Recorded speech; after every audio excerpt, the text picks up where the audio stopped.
This government is one of the most corrupt governments in the world, and people just accept it. And that is what annoys me the most. I love this country. I'm a Canadian citizen. But to see this guy destroy Canada is absolutely disgusting.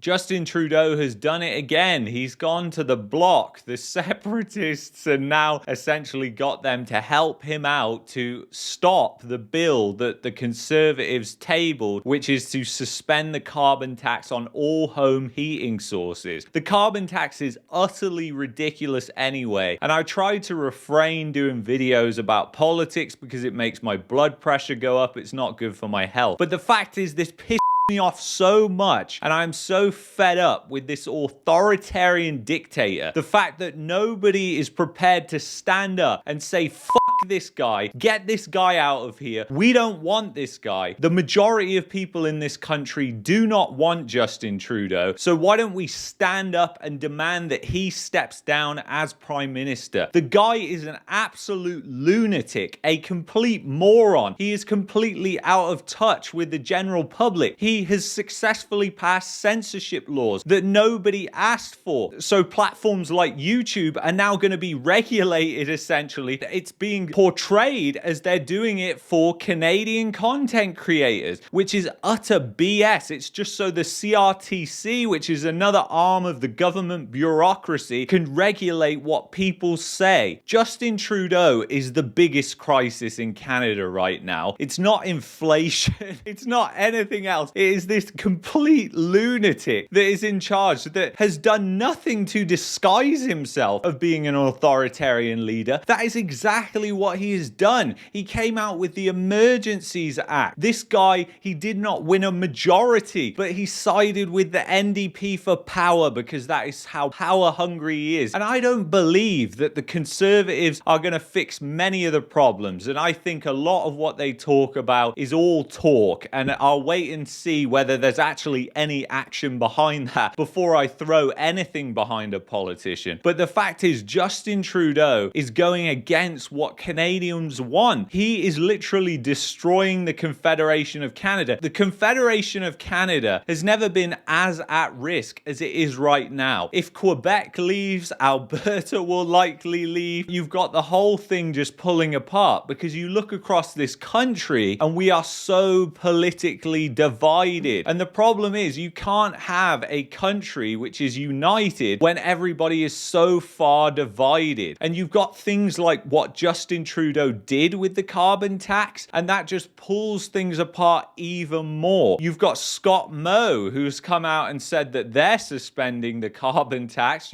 This exemption is primarily for families in Atlantic Canada where heating oil is used in 40% of their homes.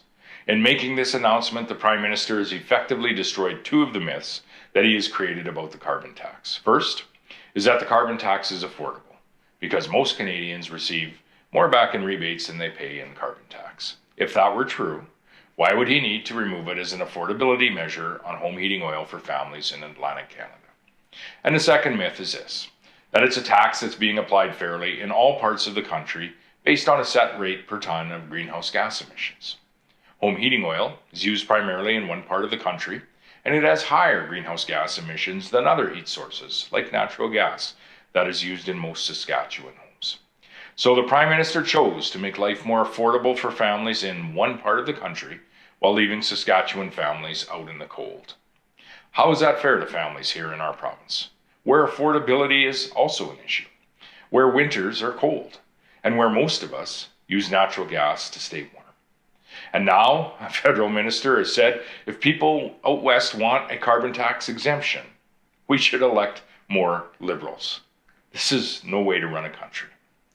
As Premier, I cannot accept the federal government giving an affordability break to people in one part of Canada, but not here.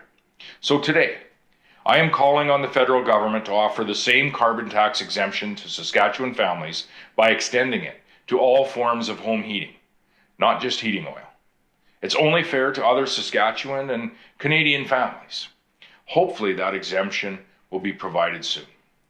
But if not, effective January the 1st, Sask Energy will stop collecting and submitting the carbon tax on natural gas, effectively providing Saskatchewan residents with the very same exemption that the federal government is giving heating oil in Atlantic Canada. You've got Danielle Smith that says she's going to fight it in the Supreme Court. It's all going to be a losing battle, though, because you only have one authoritarian leader. This government is one of the most corrupt governments in the world, and people just accept it. And that is what annoys me the most. I love this country. I'm a Canadian citizen. But to see this guy destroy Canada is absolutely disgusting. To see how much Canada has gone down over 10 years is just absolutely disgusting. It brings tears to my eyes because it infuriates me that nobody is willing to stand up against this guy, demand that he leaves, demand we get an election. In democracies, or quote unquote democracies, should I call them, people don't stand up. That is the problem. We've become too numb to believe that our democracy is fine, our democracy works, but the fact is it doesn't work. We've seen censorship